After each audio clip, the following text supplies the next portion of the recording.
So Vicente Luque, another impressive performance this past week in UFC 265. I got to ask, have you gone back and watched it yet? Have you checked out your handiwork? Yeah, I have watched it a couple of times, and it was a great fight. It was exciting. That was a big thing for me. I wanted to make this fight exciting. Some, some fans were saying, "Oh, I don't think it's going to be a cool fight because Chiesa is going to want to grapple and try to, just hold you." But I didn't think Chiesa was going to do that. I thought he was going to come in, and try to submit me as he did, and I was able to reverse it and submit him. Yeah, pretty impressive how quickly you went to that. I guess first, let's get a technical. Do you call it a Darce or a Brabo? I see people arguing over what it should be called. I thought a Brabo was with a gi, but some people are saying it should. What do you call it? I call it like I mostly refer to it in Portuguese. That's triângulo de mão, and yeah, I think it would be a Darce. I would call it Darce, but I don't know. I'm not into so much into the names. Anaconda also is on the other side. I also like that one as well. And I don't have a preference between Anacondas, Darce, Bravo, whatever you want to call it. It's just a head and arm choke. That's it. So I just want. I mean, that's your fourth one in the UFC, right? I mean, it's obviously a move that you're comfortable with. So I was just impressed with how quick you got. I mean, you were reversing. You were literally escaping the position and just instantly grabbed onto it. So is this something that you're always looking for? That you're always drilling? Or is it something that it's just, I don't know, just like reflex at this point? Yeah, mostly like it's drilling. I drill it a lot. I've done it, since I started drilling it. I think I was 16 years old, just when I started jiu-jitsu. And it's something that I've always, really done really like easily. It's not like hard for me to see it. And when I see the opening, I just go for it. And it's funny because in this fight, I didn't want to grapple, not for long in the floor. Whenever I got into a good position, like a top position, I was going to work to stand up and bring the fight back to the stand-up. And I even talked to Gilbert about that in the locker room before we went to the fight. But he told me, hey, but let's drill some Darces. Just, maybe third round, if Chiesa is tired and you see a Darce, you could go for it. After you beat him 2 rounds, you're sure that you're winning the fight, you can go for it. And I said, okay, let's drill it. And I did like maybe 5 or 10 Darces back there behind with Gilbert. And then first round, I get it. It's crazy. But, the opportunity presented itself. And I don't know. I just go for it quickly. And once it's in, I don't like hold back. I know it's going to be done. And that was really sunk in. It was really hard. He was going to get out of it. That's what I was going to ask you about, because when it was first in, so you felt it, because when it first locked in, I didn't think you had it. And obviously you didn't really have his legs tangled up. So I thought, okay, he's going to be able to turn and get out of this, but you stuck to it. So was there any part where you thought, I might need to let this go and reestablish, or did you know, nope, it's in, I just got to squeeze? No, I knew right away. Once I got it, I knew. That's why I sat back to try to turn him around. And once I was sitting back, I looked up at the clock to see how much time I had, because I would need at least 1 minute, 30 seconds. And I remember looking at the clock, and it was 1:48. And I was like, okay, I got time to work. And I think it's going to, I think I'm going to finish him. And that's all I do in that position. I think the biggest secret of my Darce and Anacondas, I don't move much. And I just keep the squeeze tight. So I use the time, in my favor, and I use the guy trying to escape. So Chiesa was trying to move to one side, to the other side, but I got the pressure all the time, and that just cutting off the blood to his brain. The more he moves, that's the worse for him. So I don't really use like all my power. I just hold it and squeeze it tight so that he can't, have any blood flow to his brain, and then I'm just going to hold it. So that's why I need at least like a minute. If I have a minute, I know that maybe 30, 40 seconds. Some guys take a little bit longer. Some guys, maybe 15 seconds will be enough. It all depends on the guy, how tough he is. But usually, like, I just take my time, and I'll finish the guys. That's awesome. Well, it was an impressive finish. Your third bonus in a row, right? I think that's 6 out of your last 8 fights. You've walked away with a bonus. I mean, that's incredible, no matter how you look at it. So I got to ask, are you just counting on that money now when you're figuring out the family finances? Are you like, well, I know we're coming home with another 50 G's? Man, I'm not counting on it. I will never count on it, especially because I think that's how I get so many bonuses. That's how I get so many finishes.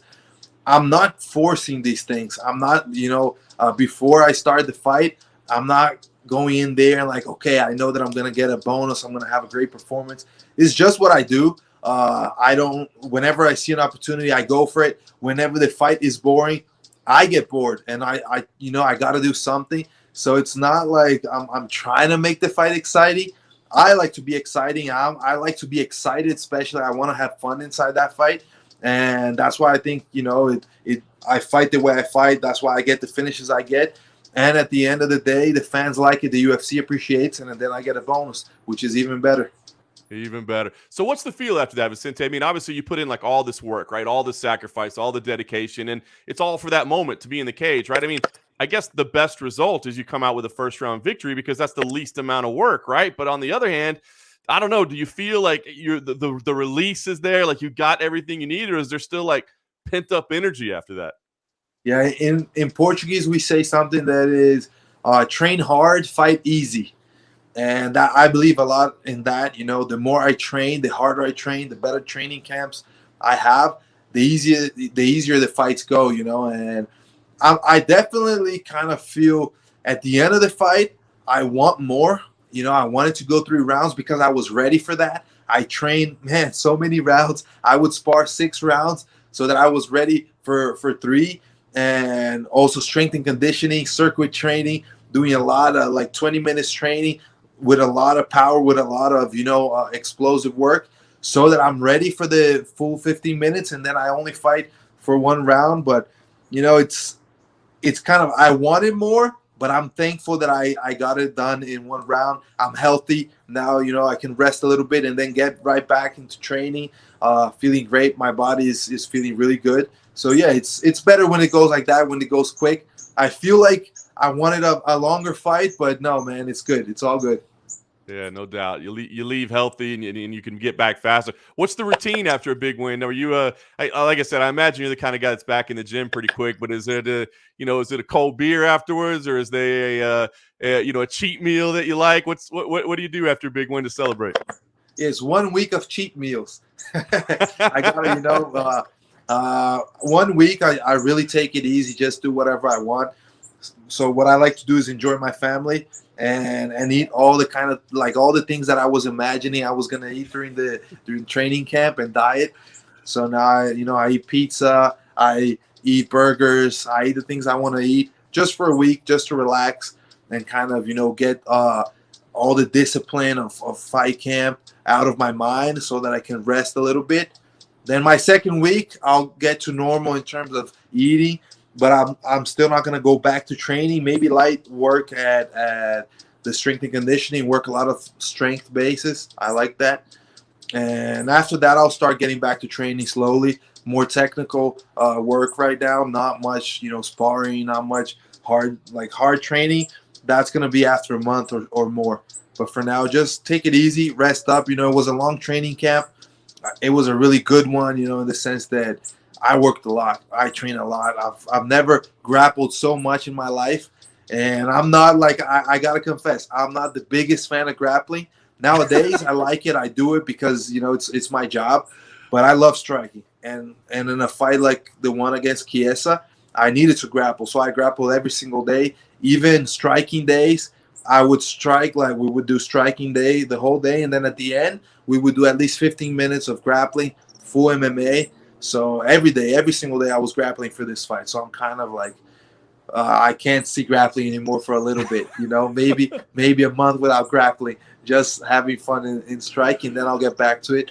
But yeah, it's what I got to do. I'm a striker. Everybody's gonna try to look at my weaknesses, and now I'm making my weaknesses my strengths as well. Everybody skips wrestling day, right? Nobody likes going to wrestling day. Well, let's talk about. I mean, listen. The debate afterwards is: have you passed up Leon Edwards? Right? Like Leon's been there, and you've been staying busy. You've been picking up the wins, and have you gone past him? And look, it's funny because I know you're like the nicest guy in the world, and I know you don't like to really put yourself in this position, but. I mean, that's kind of the way it works now, right? You got to say what you want and say what you need. So, I mean, do you feel you've done enough to move past Leon Edwards, or does a rematch need to happen between you two? Do we need to have that fight again? What do you think your position in the division is right now? Right now, I honestly think like if Kamaru beats Kobe, I think I'm ready to go for that fight. I think it's a fight that makes sense, especially because I'm the guy that hasn't fought him. I'm a guy that I know that I have the tools to beat him and to put him in real danger in there. So I think that that would be the most exciting, fan wise, the UFC wise. I think that my style sells fights. I'm not the guy that sells by talking, but my style sells it. People know that I'm gonna go in there and no matter what the result, the outcome is going to be, even if I lose against Kamaru, they know that I'm going to put on a good fight. They know I'm going to be trying, to take Kamaru's head off every single minute of the fight because that's the way that I am, So I think that this fight does make a lot of sense. Am I saying that Leon doesn't deserve it? No way. I do think he deserves a title fight. I understand, like, we have two different, totally, completely different styles. He is more of like build a long streak and show that he can beat anybody, especially strategy wise. He's a really strategic fighter. And I'm more of the, I don't know, I just go out there, fight as much as I can, try to get people excited, try to get a big win streak. I'm not on a streak of 8 wins straight. I have one loss in the middle, but I think out of my last, I don't know, 11, I won 10, something like that. And most of them finishes. I only got one decision against Mike Perry. So, I think that I don't know. It's different styles. I'll let it to the UFC and to the fans to choose who they want to see against Kamaru. And at the end of the day, I think that if I were a fan, I would choose myself to face Kamaru. I think that would be the most exciting fight to watch. You know what, man? I love that. I love the fact that you're making a case, but not by putting somebody else down. You know what I mean? You're saying, "Hey, that guy's good too." I'm just telling you, I'm a little bit more exciting. I mean, I love the presentation of that. So let me ask you. So what do you do? Do you wait until November and see the result of that fight and if the UFC wants to go with you? Because like you said, you lay out a pretty good case, but that's also you having to wait a couple months and see if it happens. So what do you think the right play here is? Wait around to see what happens, or do you still listen to offers and see if maybe there's some other fights on the table? I think the best I can do is what I've always been doing is stay ready.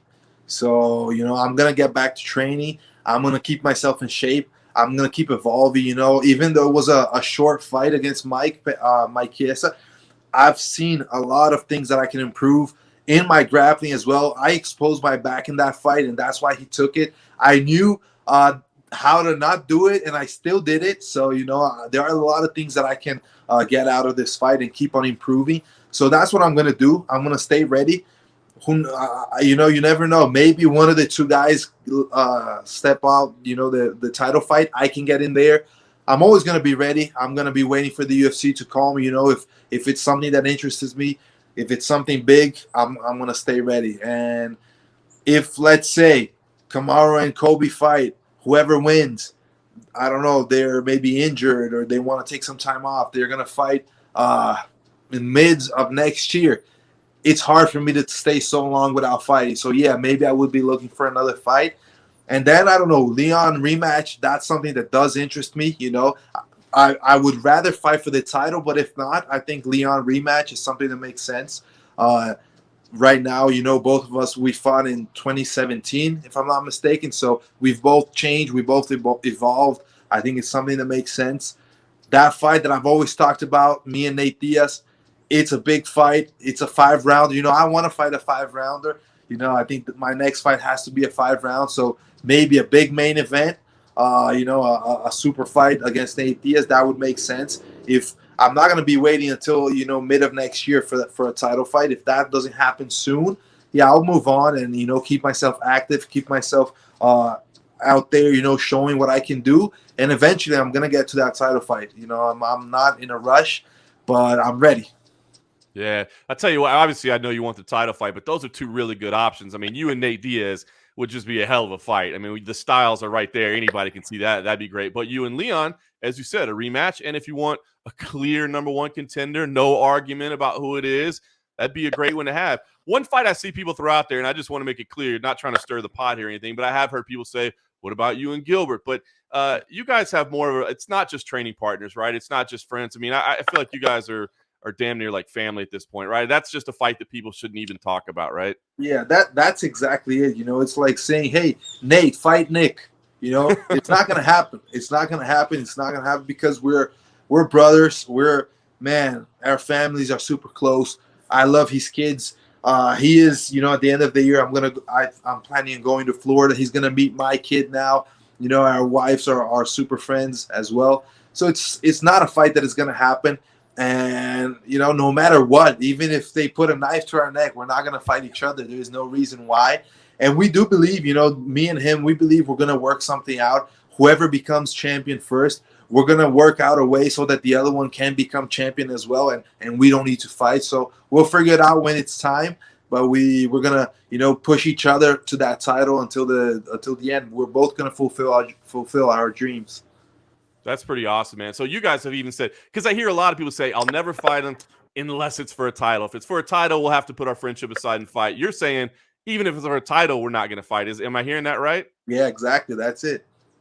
Wow, that's a good friendship right there. That is a brother at that point, man. That's awesome. Well, listen, a lot of big options on the table for you. So what do you do? Do you just bottom line is we're hoping for a title. We wait till November and then make a decision at that point?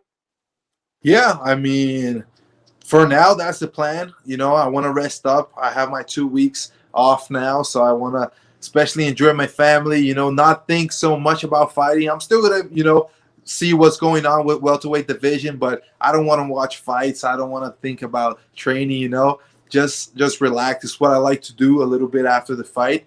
And after that, we'll see. November is going to be a big card. I'm going to be watching that. And a lot of things can happen till then, and I'm going to be ready. I'm going to stay ready. I love it, man. Well, maybe we'll see you at Madison Square Garden. If not, we know it's going to be a big fight, whether it be a title fight, whether it be Leon Edwards, whether it be Nate Diaz. Nothing but big fights ahead for you. So, Vicente, I'll let you go enjoy the family and unplug from this, man. But I appreciate the time, and congrats again on a phenomenal performance. Thanks, man. I thank you for the invitation, and thank all the fans as well. They are a big motivation for me, and I'm going to keep on, representing them inside that octagon and putting on the best show I can.